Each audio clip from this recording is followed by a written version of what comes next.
to thank everyone for being here, and I want to thank our Pastor Larry, too, for making this night available. Normally, this is our Bible study night, so it is a treat to be able to come out and have a presentation on a night that we normally would be here anyway. Before I introduce the speakers, I want to just kind of say a few things about one of the problems that we're facing in our communities. So last year, a famous designer and an equally famous chef committed suicide. Their choice was to hang themselves. And I point that out because they were successful, they were well liked, they had projects that they were working on, but yet something prompted them to take their lives. But it's not just famous and successful people who do this. About 3 weeks ago, I was looking at the news, and there was a young woman, a young teenager, and she was an honor student. She was captain of her robotics team, which was on its way to a competition. She was very successful in school, and she was on her way to an Ivy League college. She got up that morning, made up her bed, left a note for her parents, and went out and jumped off a bridge. Within our own community, 2 weeks ago, at a high school in Aliso Viejo, in case you guys hadn't heard about that, a young student also committed suicide, also by hanging. So suicide is one of the aspects of mental health that we're going to hear about this afternoon. And I pointed it out because it affects anyone. It could be in our family already. It could be something that someone that you know is struggling with. And I'm hoping the presentation tonight will give us some tips to look for, warning signs. And when we see them, what is it that we do to help our loved one, to help a family member, to help just someone in the community that might need us? So without speaking too much more and taking away what they're going to discuss, I want to introduce the two speakers. They're from South Orange County Resource Center. We have Luz Parado Munez, and we have Johanna Figueroa. Luz is a community health advocate at Mission Hospital, and she works as an information and resource specialist, and she's thrilled to be promoting health in the South Orange County area, as well as connecting clients at the Resource Center with all of the resources that they need. And I hope you guys will say a little bit about the Resource Center tonight as well. Thank you. And Johanna here is a community health advocate as well, also at Mission. Her work involves outreach and moving Mission Hospital's strategic plans forward in coordination with other partners. And we are happy to be a partner tonight as well. She works out of both the Mission Hospital's Family Resource Center and in the community at churches like ours, schools, and other community-based locations. So here they are. Thank you. Well, thank you for having us. Okay, so just to speak a little more on why we are presenting about mental health, just wanted to share about Mission Hospital. And every 3 years, we actually come out with strategic plan in regards to the community's needs. So we go out into the community, do a lot of group surveys, listening circles to try to figure out what the needs are in South Orange County. And this 3-year cycle started in 2018. So the strategic initiatives for that include mental health awareness, as well as immigrant support and solidarity and economic mobility. So the mental health piece is super important in the South County community, which is why we're here, and we're so happy that you're hosting us so that we can share some information about how to talk about mental health, how to know the signs about if you see someone who is experiencing mental health issues and whatnot. So we can have the next slide. Oh, there we go. Okay. It was already there. So these are our presentation learning goals. We have 4 questions that we kind of want to use our time to think about and talk about during this presentation. First, why is mental health awareness important? Second, what is mental illness? 3, why is there a stigma of mental illness, and why is it harmful? And then the fourth question to think about is, what can a school, what can parents, and what can students do to help with the issue of mental health?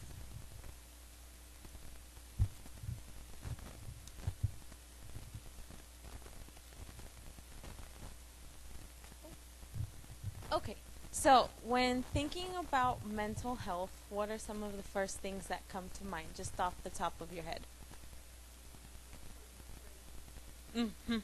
That is a common one. Mm-hmm. Mm-hmm. One more answer. Stigma. Yes. Yes. That is all true. All these things end up coming to mind when talking about mental health. But mental health also includes, I don't know if we can click it a little bit. Yeah. It includes managing healthy relationships, right? So it's much more beyond the mental illness itself. It involves our self-esteem. It involves our confidence. And it involves how we cope with stress and all the daily activities that we have going on in our lives. So we could skip to the next slide as well. And the reason that it's important is because 1 in 4 people end up experiencing some type of mental illness, and that's specific to the South Orange County community. And nationwide, it ends up being 1 in 5. So if there's 20 of us in this room, that equals 4 of us, right? And so if we skip to the next slide, yes. When we're talking about kids, that statistic looks like 1 in 5. Again, at 20%, which is pretty high. And about 50%, oops, I'm going to yours. Oh, that's okay.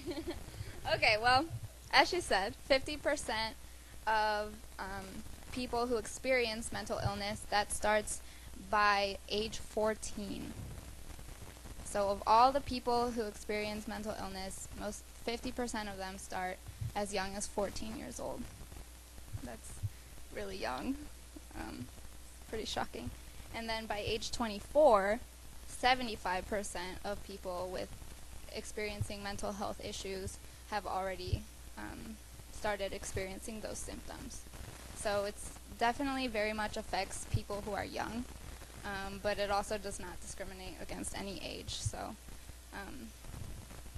mental health issues can happen for many very various reasons, and age is just part of that factor. Another statistic that we've learned about is that the average number of years between onset of symptoms and when you actually start receiving treatment is 8 to 10 years. So if you're one of the 50% who starts experiencing mental health symptoms by the age of 14, a lot of times you do not start receiving treatment for that mental health issue until you're 24 years old, which is why it's so important to raise awareness. Yes.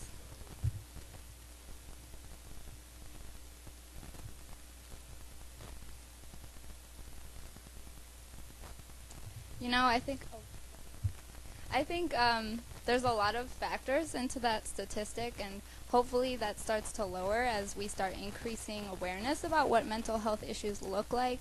A lot of people, as we said earlier, think it's just you have to be crazy to need help, when the reality is that symptoms are, they can vary in severity, in what the symptoms are, and so as we start learning more about what symptoms look like and start destigmatizing getting help for mental health, we're hoping that that number of years between onset of symptoms and getting help decreases. But I think there's a lot of factors to it.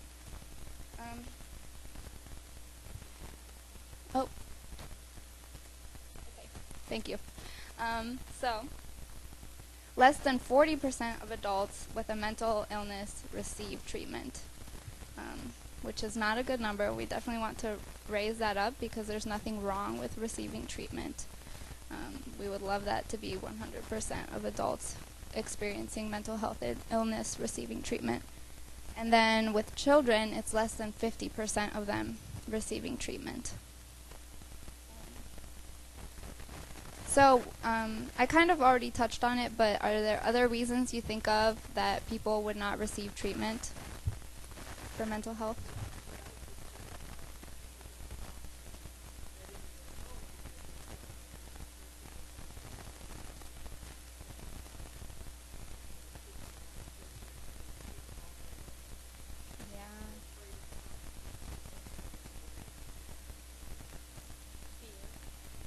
Yeah.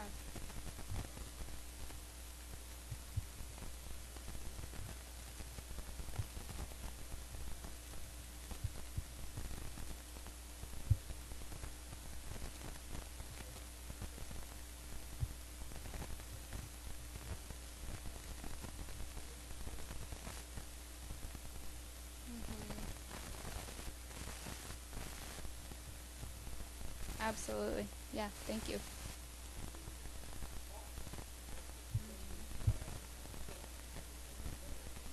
That is a huge barrier. Yes, thank you for mentioning that. And you?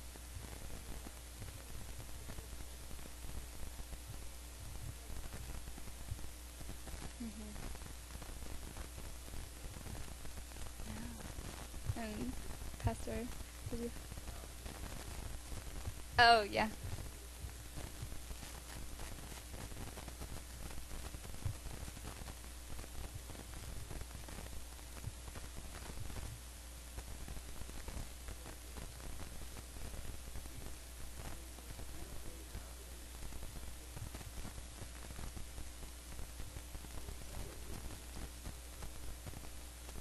Yeah. One more?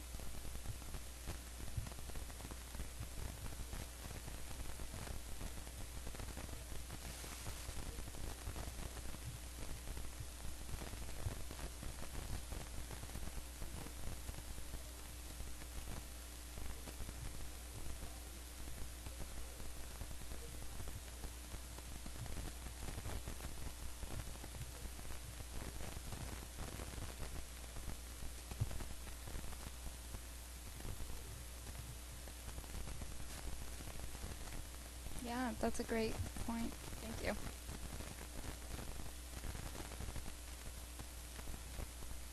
All right, if you can move on to, oh, already did. Okay. So, he's on top of it.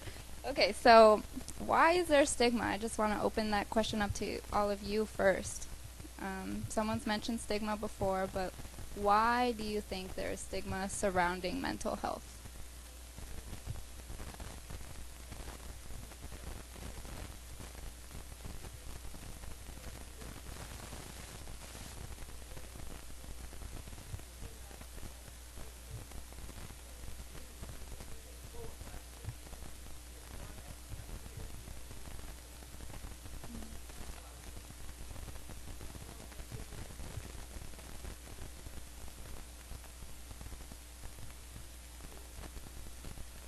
That's something that I've heard quite often. That's something that I've heard quite often in this area of which is self-understanding. Oh, that I've heard that if people don't fit that particular norm, they're not quite as welcome into the area. Mhm. Mhm. Mhm. Mhm.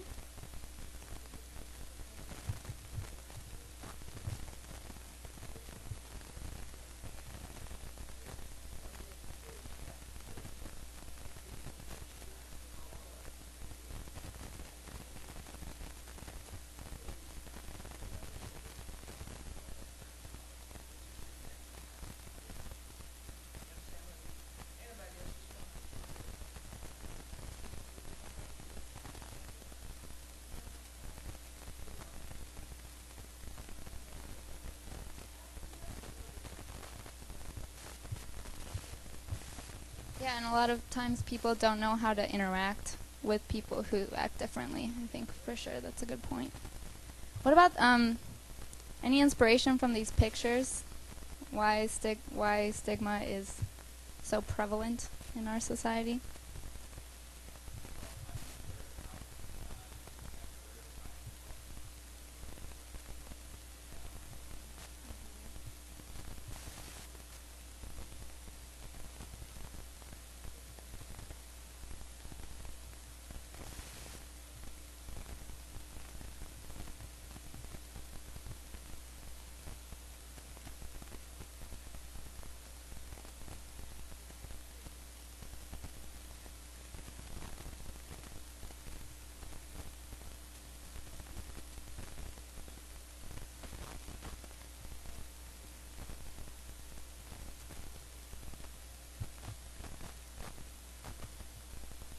Yes, that's a big problem.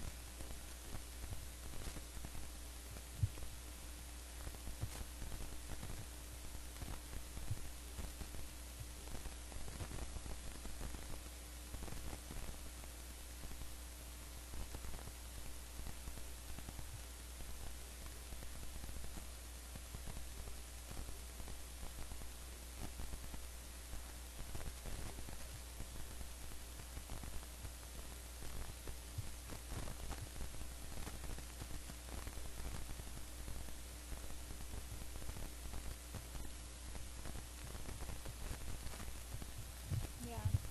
And I think a lot of people do equate mental illness to the point of being dysfunctional. So we think they can't hold a job, or we think that every person we see on the street is dealing with mental illness, when sometimes that's not the reality. So those stereotypes, as you said, are very much a contribution to the stigma that we face in our society. Okay, let's move on to the next slide, please. And when thinking about causes of mental illness, we have quite a few, and I know we've already kind of started touching on some, but I think when it comes to mental health, one of the big takeaways is that it isn't caused by just one factor, but in reality it's lots of multiple factors, because the realities of our lives is that we are very diverse human beings. And so when we have things like living conditions, we talk about poverty, if someone has insurance, whether they don't have insurance, what does that mean for their ability to be able to access care in an appropriate manner and in an appropriate time frame. In addition to that, we do have the genetic family history component. We talked about substance use. All those things, even in combination, can intensify, if not worsen, the aspects of mental illness. And so we have this picture over here of the brain chemistry and what it looks like when someone has depression. So if you see the picture on the left, it looks a little bit, well, not a little bit, a lot darker than the picture on the right, which is the healthy brain, right? So, and what happens with this particular image is that we see that the areas that end up being affected in the brain are the areas that help with the decision making, the areas that help with memory, with learning, the areas that help with regulating our emotions. So these are the ways that it ends up manifesting. Yes.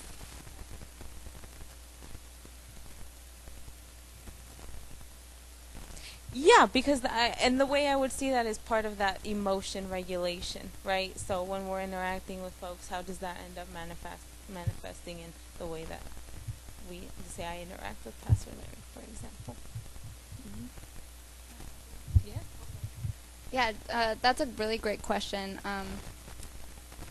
Well, if we go back, can you go back to that slide? Sorry. The very front of the brain, right here, is actually called your frontal lobe, if anyone is interested in like the science of it. So that's the parts that are closer to the words depressed and not depressed. So that part is like completely blue, which basically for a functional MRI, it shows that there's not as much activity, because the lighter, that means there's more metabolism. Anyways, so the frontal lobe is part of decision making, like Johanna said. Your personality is frontal lobe. actions you take, and all of that. That's part of the frontal lobe.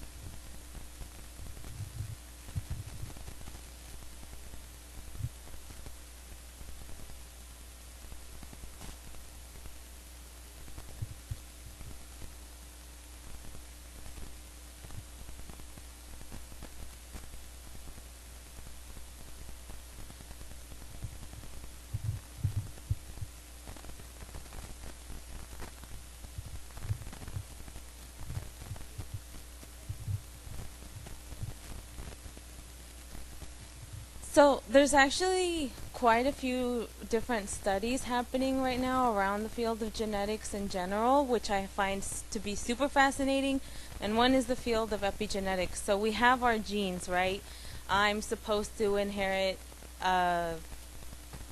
tummy issues from my mom, right? But at the end, what people are finding is that our genes are kind of like switches. They can either be turned on and off. And so depending on our environment and the living conditions that we're in, it has the potential to either turn that gene on or off. Really interesting field, but if you want to look it up, it's called epigenetics. It's a great field. Huh? I am. Well, it's because to me it made sense, right?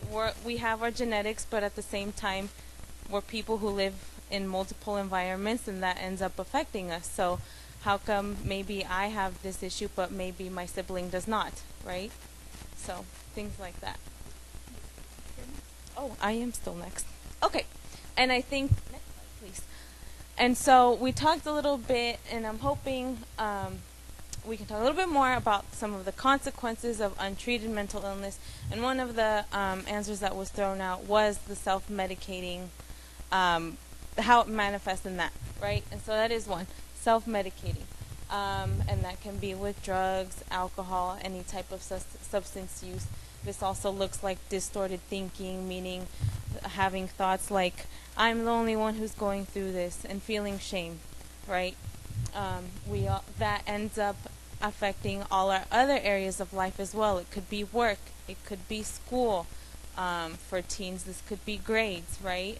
Or maybe not having as many friends, or having problems at school interacting with others.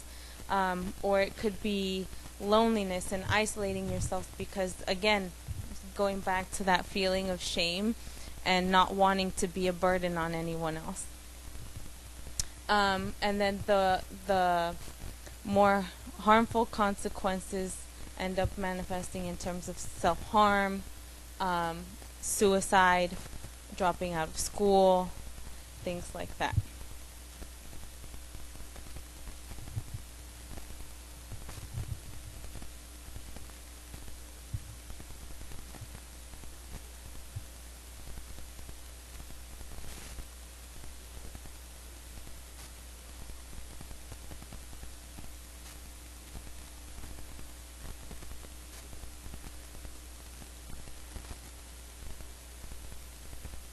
Brilliant people.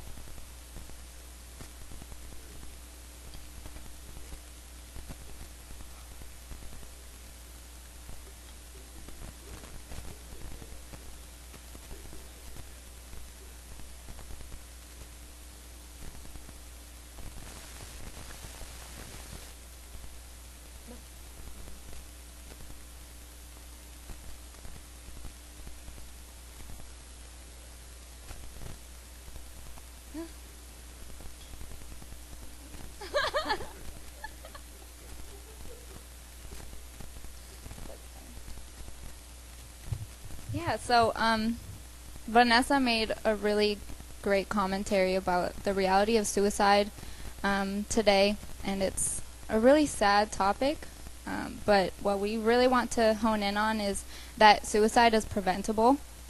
The statistics here, it's the third leading cause of death in youth, ages 10 to 24, and the 10th leading cause of death among adults. So that's pretty staggering numbers.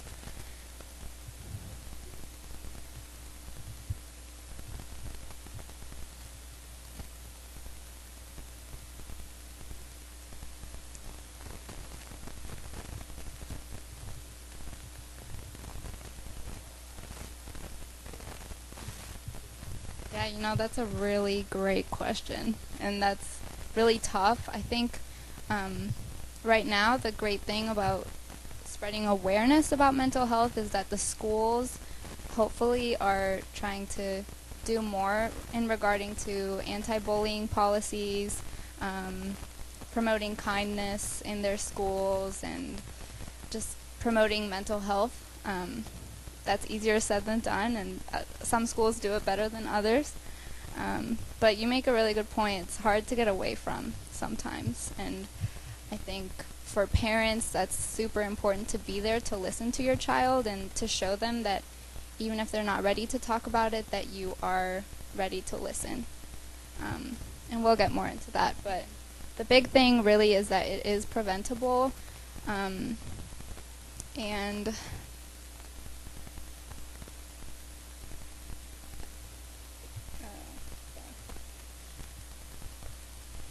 it's okay to talk about it too.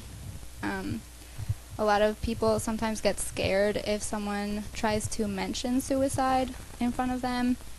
They don't want to talk about it. It's a taboo subject, or it's too depressing to talk about. But honestly, talking about it is better than not talking about it, because a lot of times if someone brings it up, it's because they're thinking about it. Yeah. Vanessa?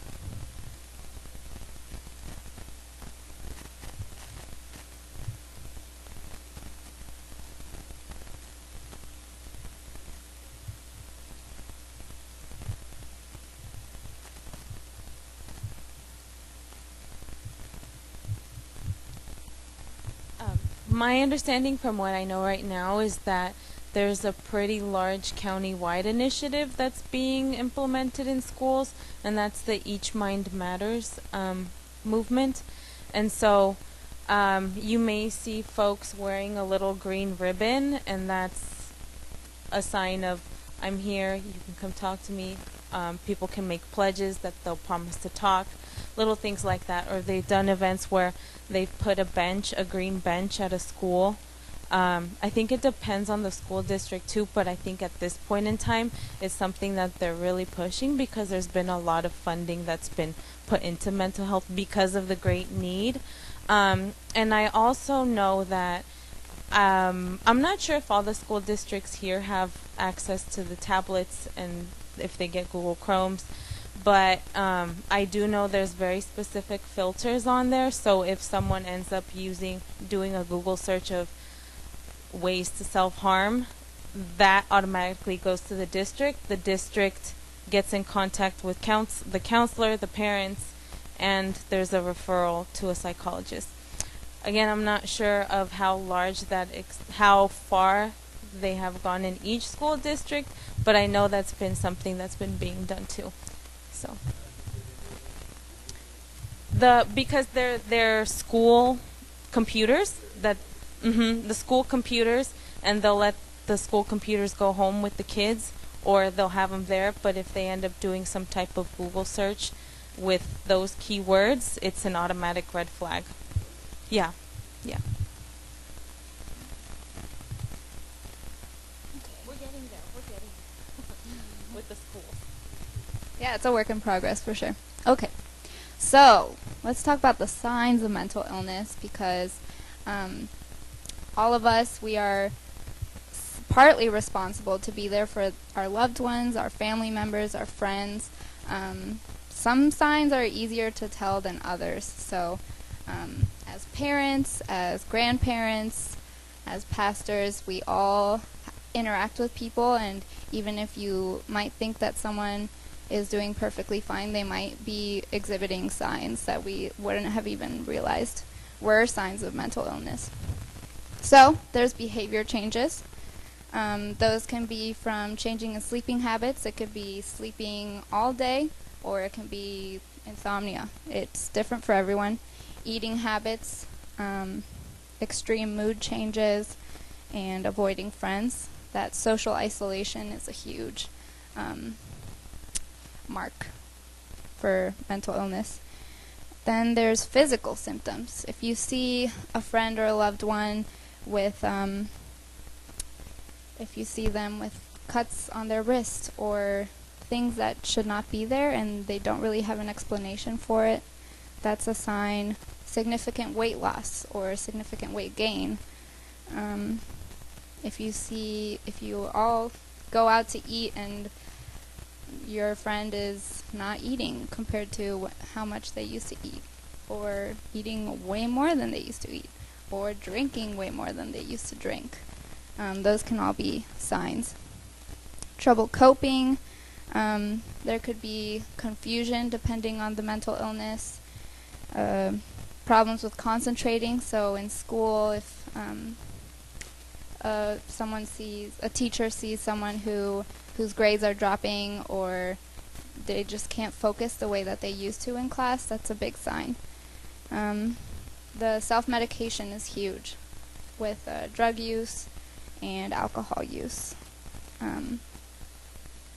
Then there's other signs. If someone expresses that they have been feeling sad for the last 2 weeks, I think it's really great that they're able to express that, but we shouldn't shrug it off. It's definitely a sign that they are feeling sad, and we should take that seriously. Intense worries or fears. That can be, if anyone's ever seen a panic attack, an anxiety attack, those can be pretty scary. So it's important to get help for people who experience those symptoms. And then anger can also be a symptom.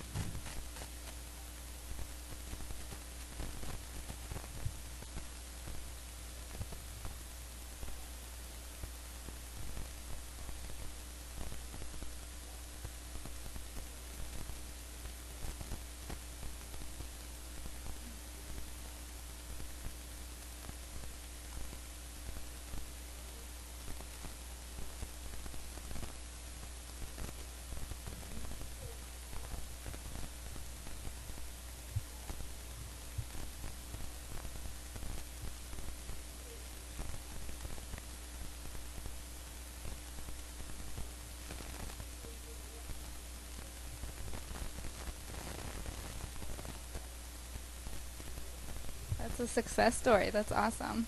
Thank you for sharing that.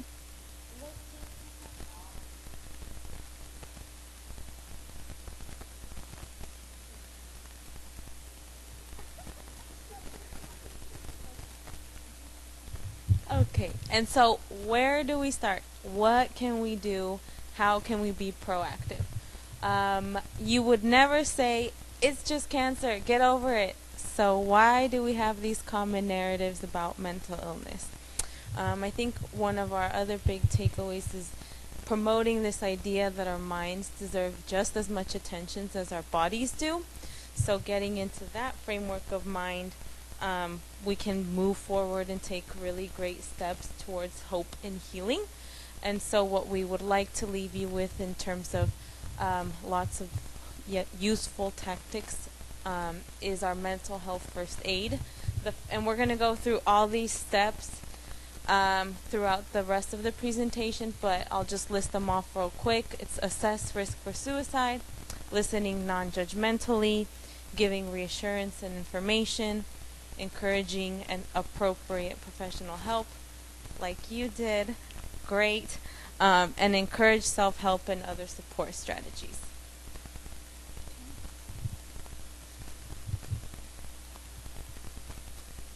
Okay, so step 1 to talking about mental health is listen.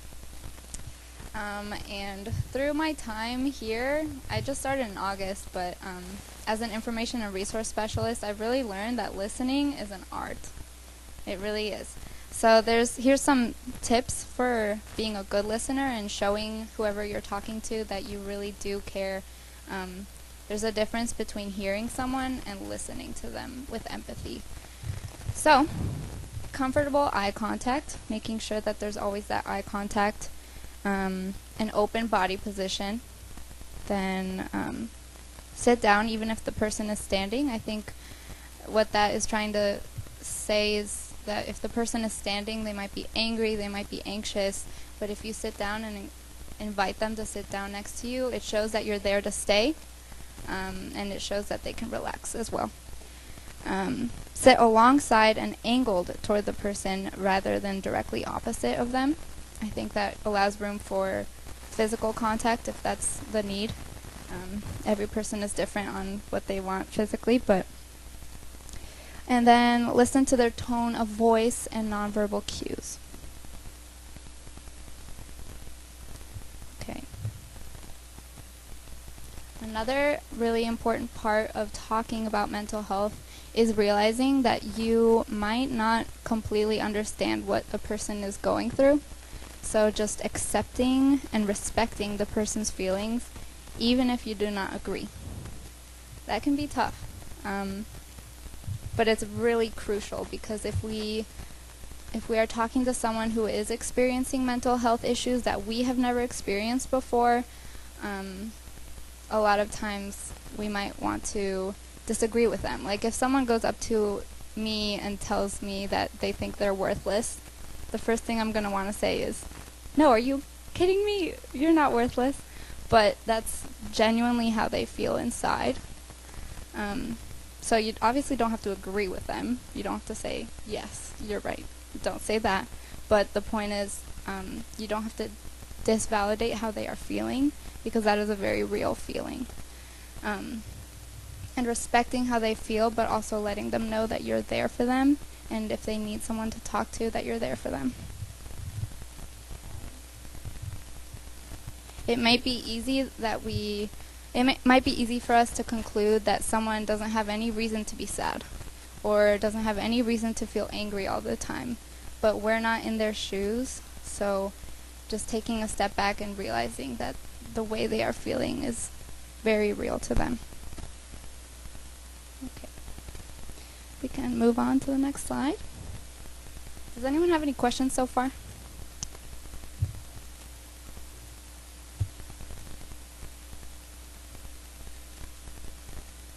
That is a great question. Stress is a huge factor for mental health. And that's why mental health really can affect everyone, because people experience stress at every point in their life. There's that idea of being able to handle stress in a healthy way, and then some people don't learn those coping skills, and so stress kind of piles up and piles up and piles up, and then it ends up just really, they lose control of that stress, or they don't know how to manage that stress, so it starts to affect them physically and emotionally and everything. It just affects everything in their life. So that's why, for example, work-life balance is so important. Self-care, whether you're in school, whether you're working, it's super important. Do you have anything to add to that? Yeah, no, I do. Doing in more than self-care, I think going even deeper into it, sometimes it involves setting boundaries in our life. Knowing that maybe right now, let's say I can't help X, Y, and Z, I cannot stay half an hour later at work because I really like to go home and spend time with my family for that. That's the only half hour I get, let's say, right? Being confident and being able to say no and establishing those boundaries is also super important. And then I know we were talking about stress, but one of the ways that stress also ends up affecting our bodies is in terms of our gut health, and I know that's one of the bigger topics that's been up and coming lately. And so when we think about our gut health and our microbiome, there's a lot of our happy hormones that end up getting produced there. So if we have lots of digestive issues and tummy problems, and we have extra stress, that means we don't end up getting those happy hormones that we would normally do so. Yeah. That's a great point. Okay. Verbal skills, right? Okay. So verbal skills, it's not only listening, right? You want to be able to respond to someone who comes to you. So we've divided this slide into things that are helpful and things that are not helpful. Things that are helpful. Ask questions to show that you care and you are genuinely seeking to understand how they are feeling. Yeah, and I think that's a great one because Luce had just talked about if someone says, I feel, what was it, the example that you said? That someone says, I feel worthless. maybe the appropriate answer in this case would be to ask a question instead, right? Instead of saying, no, you're not, asking a question. Thank you. That's a good point. Okay. As we mentioned with listening, listen to their tone of voice and their verbal cues. If appropriate, maybe you can kind of mirror those verbal cues. A lot of times that shows them that you are really there with them. Use minimal prompts such as I see and ah, just to show that you're listening. Yeah.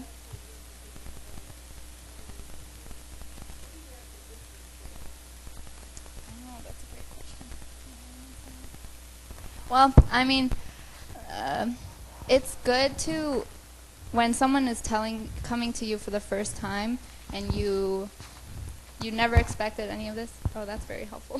Helpful. Thank you. Okay, but you're kind of assessing the situation. If we think about the first aid to mental illness that we mentioned a few slides ago, one of them is assess for risk of harm to oneself or to others, essentially risk of suicide. So a lot of times if you are paying attention to their tone, see if they're breathing really quickly, if they're seem really agitated, what can we do to lower that tone to help them relax? Does that make sense? Does that tone change throughout your conversation too? Mm-hmm. Yeah. Okay. Be patient even when they are not communicating well. And that kind of goes back to the tone. If they start out a conversation all over the place, yelling at them is not going to help the situation. So be patient until they can kind of compose themselves. Harmful verbal skills.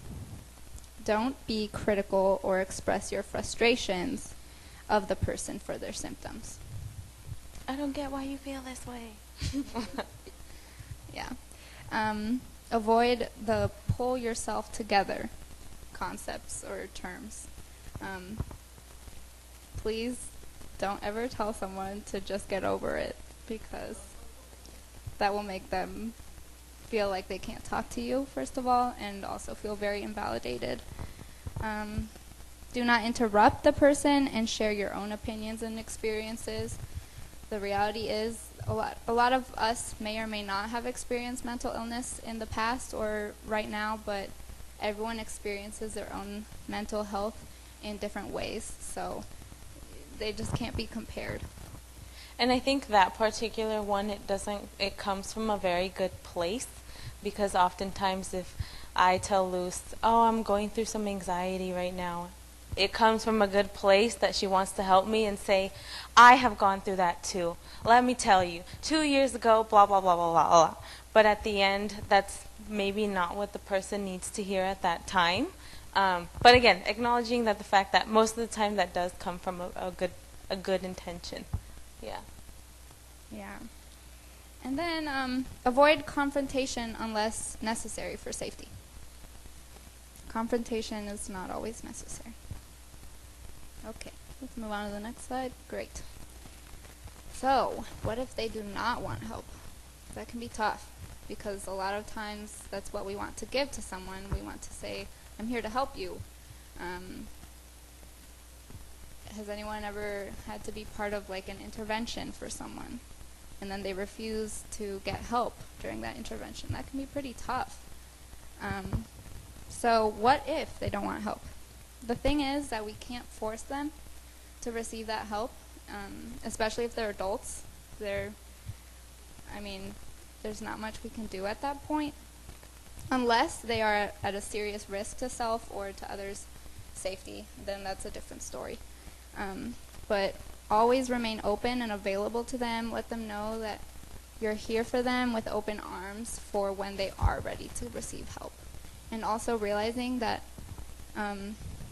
if we're not mental health providers, like we're not mental health counselors, that's not necessarily going to be our role, but we're happy to help them get access to those services. Yeah, and I think we can think about it in as accompaniment, we're more like the folks who accompany whoever is experiencing that. Encouraging them to talk to someone they trust. It might not only be you, and that's okay. If they have a significant other that they can talk to, then that's great. If they have a family member that they can talk to, that's really great. It can be a communal effort to make sure that people feel loved and accepted despite what they're going through. And if it is your child, talk with someone else who can offer help as well. It doesn't have to be only on you as a parent. Counselors are very great.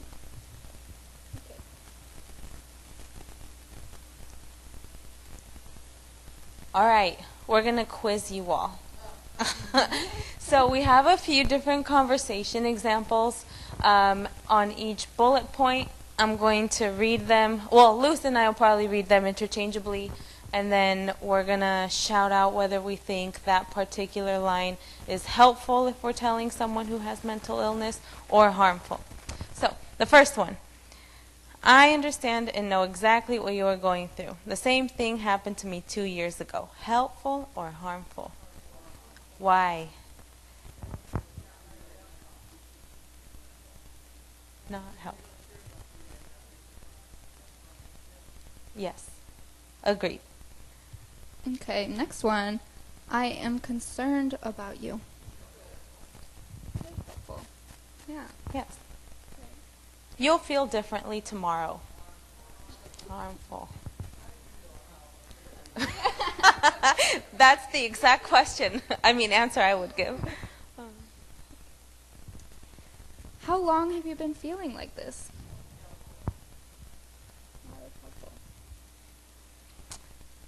Is something bothering you?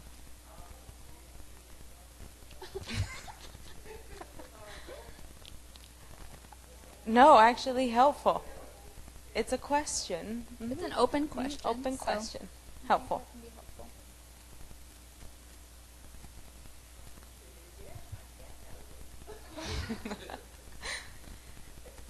I'd like to stop and talk, but I have to get going. Yeah, Yes. that's pretty harmful. Yeah, especially because sharing it is already putting ourselves in a vulnerable position. So, you're here to work and have a job to do, and it's time to get on with it. Harmful. Yes, we would not want a boss like that. Okay. Last one. It is hard for me to understand exactly what you're going through, but I can see it is distressing for you. Cool. You all get A++++. Well done. Okay, next slide. Okay, so what can schools do? Nearly 1 in 3 teenagers told the American Psychological Association that stress drove them to sadness or depression. Single biggest source of stress was school. So I think teens nowadays do have a very large, vast number of stressors that perhaps weren't happening a few years ago due to the rise of technology, social media. I do believe standards and high academic achievement the bar is only set higher and higher as the years go by. So those are just a few things that have been happening. And in terms of pop quiz too, guess how many times a day a teen looks at social media? How many times a day?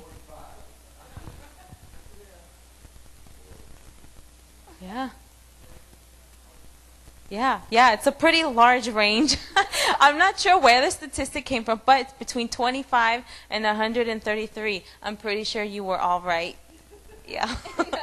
Yeah, everyone fell within the range. But yeah, I do think it's really important that adolescents take a break from all these things and just have some time to de-stress. So if we could go to the next slide too. I think we talked about one of the things in terms of like what happens with the Google Chromebooks if schools do issue those out to the students, how those filters are already set. But at the same time, I still do think there is a really big need to continue having these conversations that make it safe for kids to talk about mental health, as well as teaching coping mechanisms and coping skills. While academic achievement is really important, all the social aspects and the things that nurture ourselves are just as important, and I think they also need to be implemented. And next slide. And then what students can do, because it's not only up to administration and teachers. Students, especially high schoolers, they're very capable of learning how to deal with stress and how to ask for help if they need to, but they need encouragement sometimes from parents or from other loved ones that it's okay to talk about how they're feeling, and to have someone that they trust to talk about these things.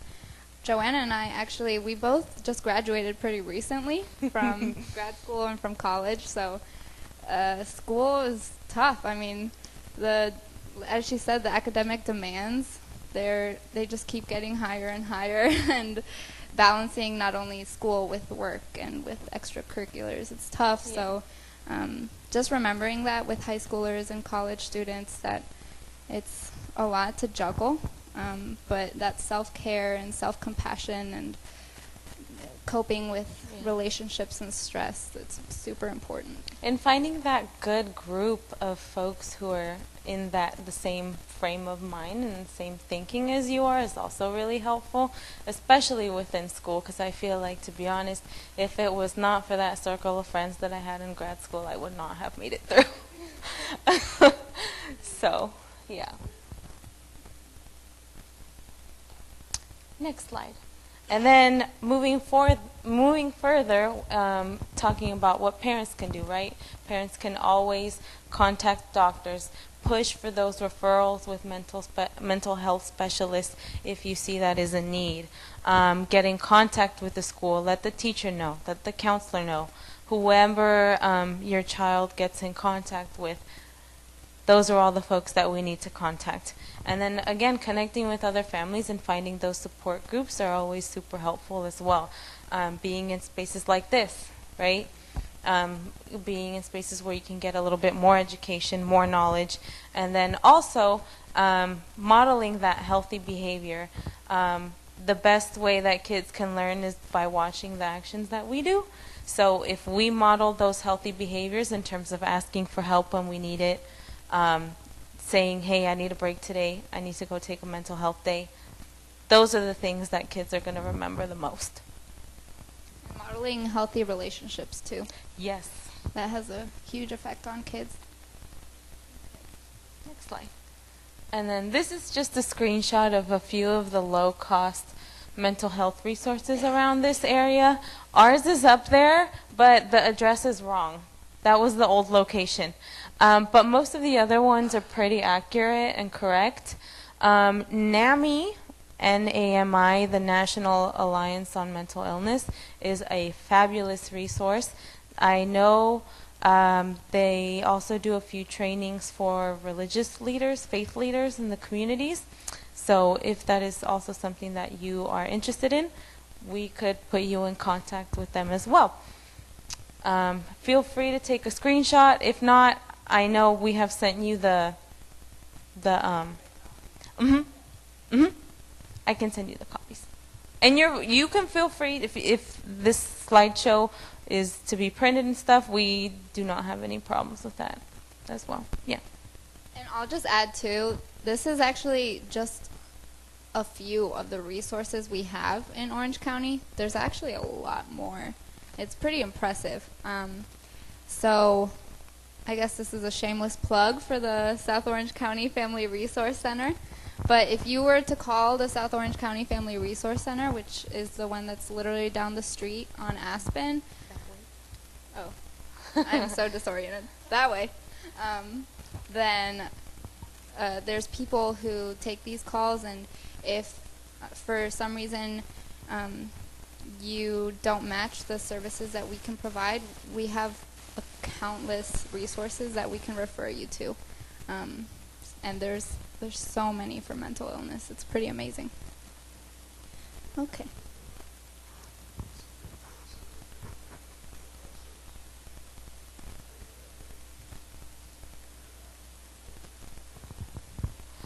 I don't know so much about them, but we do have an organization working out of the South Orange County Family Resource Center, Strong Families, I don't know if it's Strong Children, Strong Families, or Strong Families, Strong Children.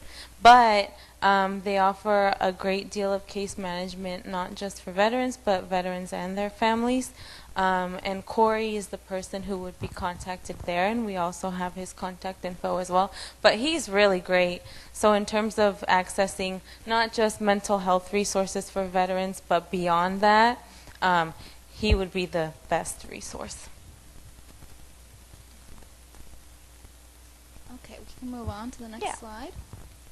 Okay, so I think Johanna mentioned the Promise to Talk initiative that we have in Orange County, and how we're kind of spreading it through high schools and middle schools now, and just all over the place, really. So if you see that green bench, green is actually the national color for mental health. So if you see that shade of green bench, that's a Promise to Talk bench. There's events all over the county that are related to this Health Matters, Healthy Minds, Health Matters, Promise to Talk initiative. It's pretty great. I actually have some cards here if anyone's interested. Each Mind Matters. And actually the hospital that we work out of, they were the ones who kicked it off in Orange County. Yeah. Oh.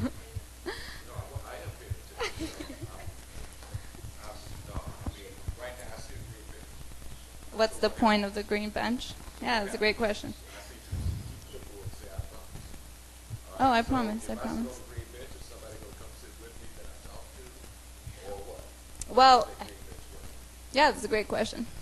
I did not mention that. I think that's the goal, right? That if someone is sitting on the bench and...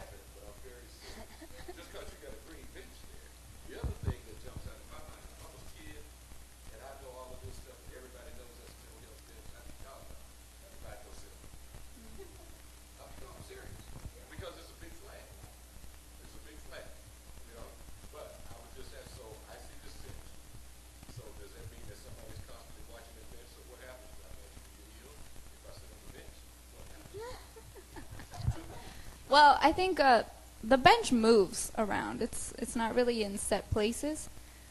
Usually when there's an event promoting this Healthy Mind Promise to Talk initiative, that's where the bench is. So it's really kind of like a... Yeah, the people who are promoting it. Mm-hmm. Like, you remember when the... Mothers Against Drunk Driving, how they would move the crashed car from high school to high school? It's kind of like that. That's a great example. Yeah. Sorry about that. Vanessa. Uh-huh.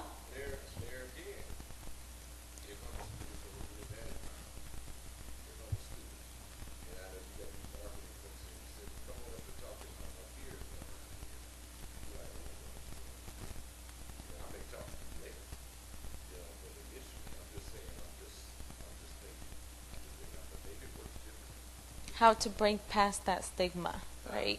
It's, again, going back to the idea of how to break past that stigma. Mm-hmm.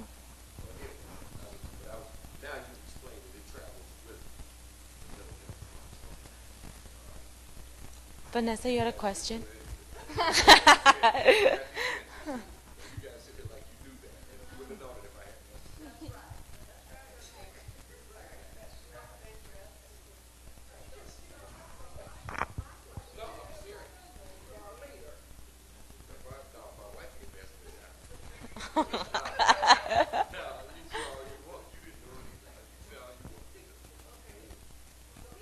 Vanessa?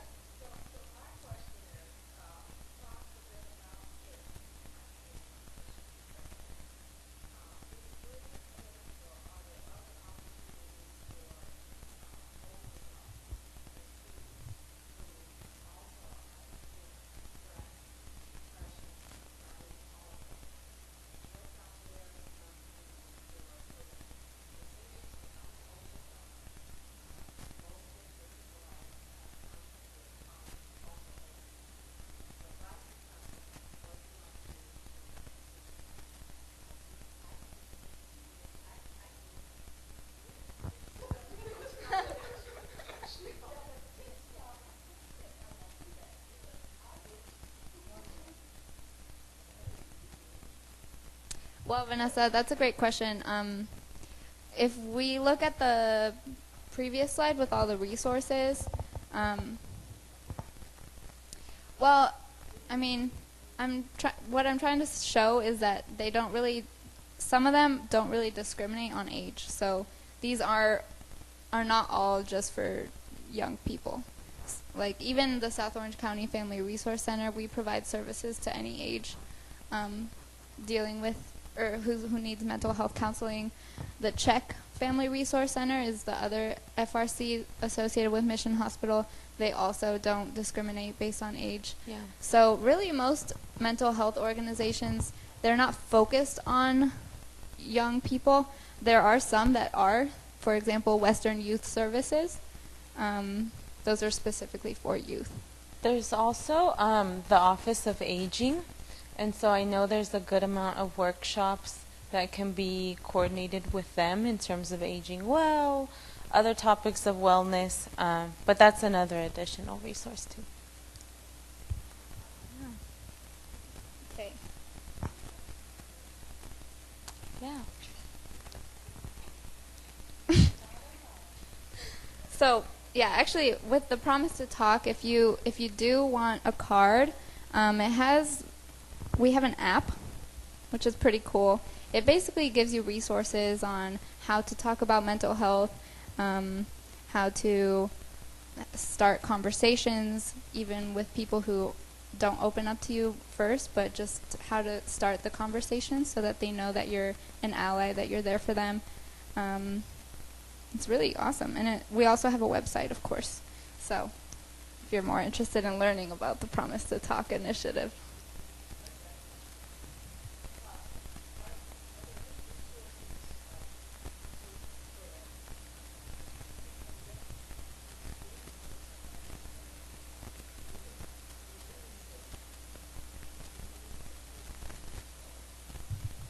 Yeah, that's a great question. That would actually be the crisis response team.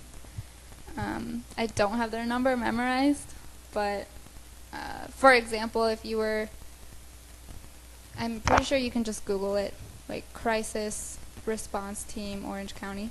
Or if we find it, can we send it to Vanessa? Mm-hmm. And But then follow up. it's not in the chart, no, but we could easily find it and let you know. But basically what this team does is their entire function is to respond to crises. And when we say crisis situation, it's talking about someone who is seriously considering taking their life. And so this team, they answer the phone call. It's a 24/7 hotline. They answer the phone call. They either speak to the person who's concerned or they speak to the person who is experiencing these suicidal ideations, and they respond to the crisis. So that's a really important resource. So thank you for bringing that up.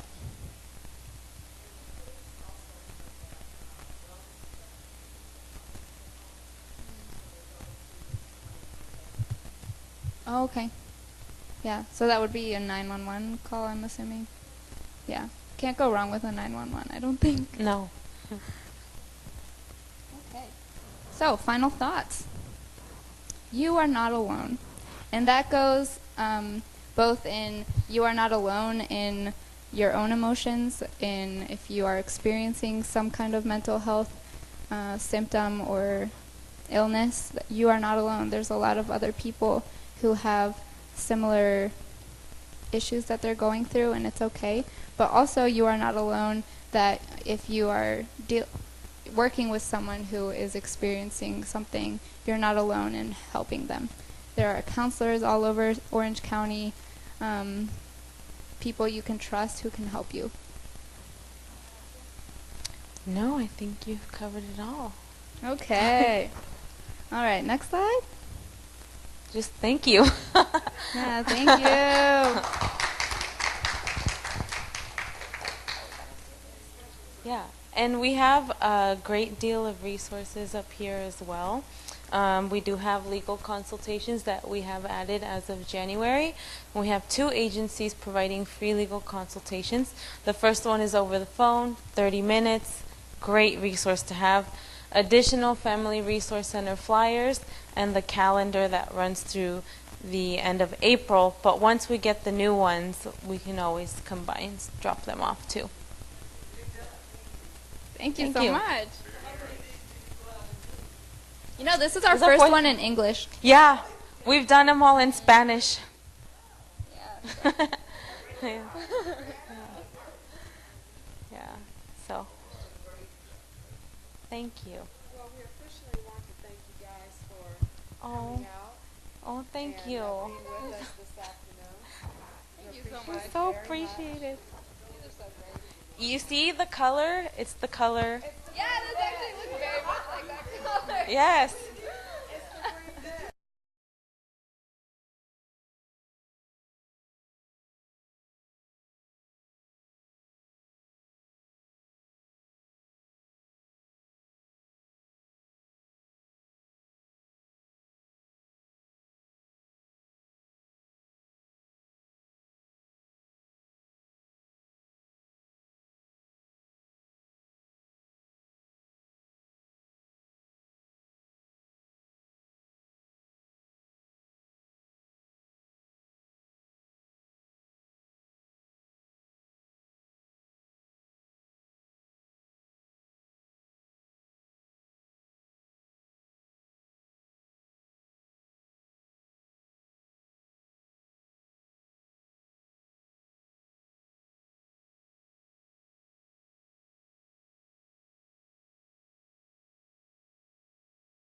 Yeah, and if you come early at 4 and listen to a presentation, probably something kind of like this, but not always this topic, you can get one of the tickets to get to the front of the line.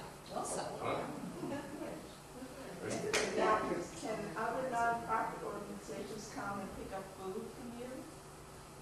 For instance, like if there was a ministry that has an outreach for the homeless, could they pick up food, or is it an individual only? I think that's a tough one. We can find out for Or sure. we could put you in contact with the person Yeah. in charge of the food distribution. We get it from Second Harvest Food Bank. So that's where it comes from. I feel like it would honestly be easier to reach out to Second Harvest than It would be, okay. I to can be honest. Yeah. Where is the distribution? It's just here at the Family Resource Center. So Right outside of the parking lot. And these have your address on. These have the address on it. Yeah. And the next week, it's usually, Next Thursday. so once a month? Once a month. Fourth Fourth Thursday. Thursday every month. Yeah. Cool. Great opportunity. All right, all right. All right. Well, Thank thank you, you. ladies. Very good job.